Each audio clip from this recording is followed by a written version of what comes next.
Ito rin ang nangyari kay Juan Bautista. Tinawag siya habang nasa sinapupunan pa lamang ni Santa Elizabeth. Sa parehong paraan, lahat din tayo ay tinatawag ng Diyos upang tumugon sa partikular na misyon para sa buhay natin.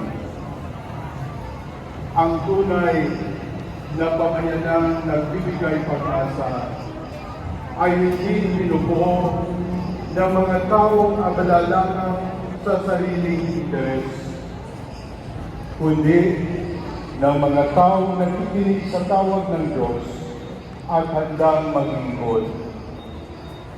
Hindi mo kailangang maging propeta sa ilan, pero maaaring ikaw ang Juan Bautista sa iyong pamilya, sa iyong barangay, sa iyong parokya.